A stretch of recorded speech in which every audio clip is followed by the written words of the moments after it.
Salam aleykum. Deməli, burada birinci mis, birinci qabda üstəgəl HKSO4, əmələ gəlir mis 2 sulfat, üstəgəl kükürt dioksid, üstəgəl su. Mis deməli sıfırdan gəlir müsbət 2-yə 2 elektron, kükürt də müsbət 6-dan, kükürt müsbət 4-ə 2. Bunlar ixtisar gedir. Özümüz əmsallardakı sağda kükürt 2 dənədir, bura 2 yazıram.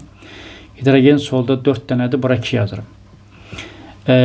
Həmçinin kalsium, üstəgəl HKSO4, əmələ gəlir kalsium sulfat, üstəgəlinsin H2S, üstəgəlinsin su, kalsium sıfırdan, gəl kalsium müsbət 2, 2 elektron, kükürt də müsbət 6-dan, kükürt mənfi 2, 8, yerini dəyişirəm, ixtisar, 4'ü yazıram kalsiumdan qabağına, kükürt sağda 5 dənə oldu, bura 5 yazıram, hidrogen 10 dənədir, ikisi burada 8'i qalıb, burada 4 yazıram. İndi əsas məsələ.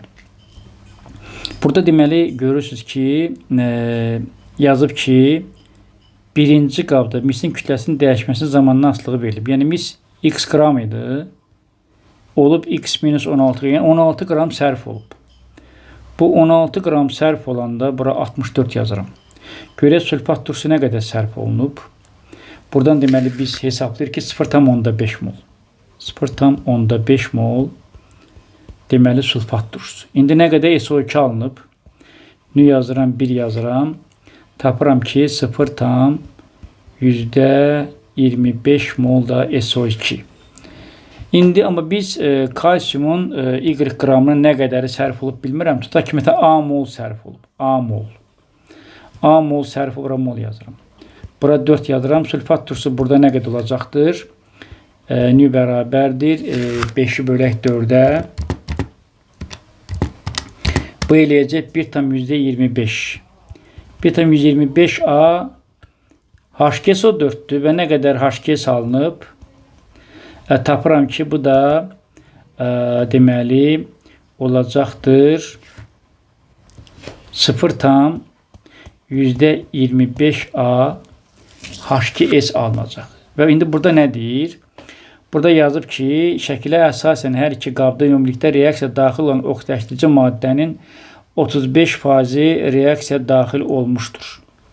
Yəni burada 0,5 daxil olub.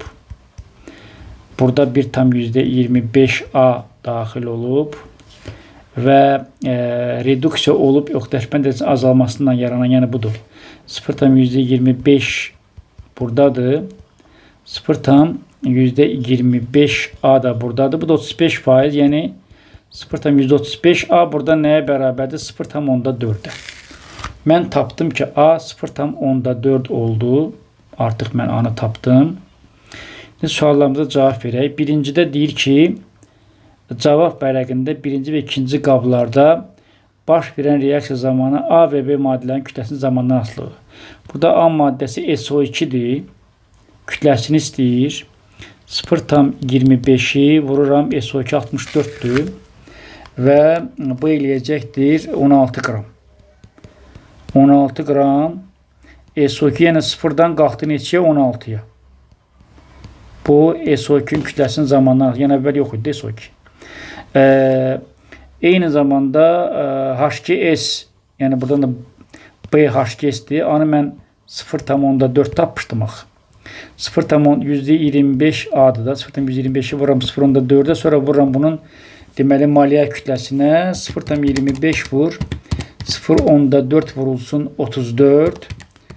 Bu da deməli 3,4 eləyir. Bunun da qrafiki, yəni HKS-in kütləsinin zamandan asılığı, bu da deməli 3,4'ə gəlir. Yəni bu da bunun qrafikidir.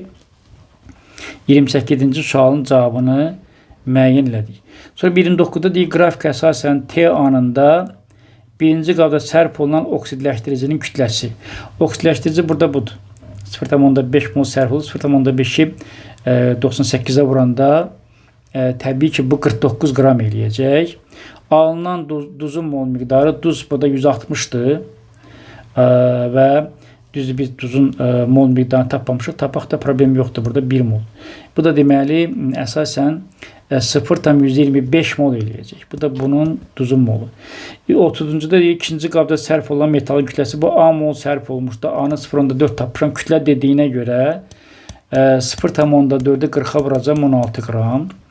Və B qazının normal şəraitdə həcmi B deməli qazı H2S-dir. 0,125A 0,125 A-nı mən 0,4 tapmışam və 22,4-ə vuracam. Deməli 0,25 vurulsun, 0,4 vurulsun, 22,4 bu 2,100-də deməli 24 edəcəkdir.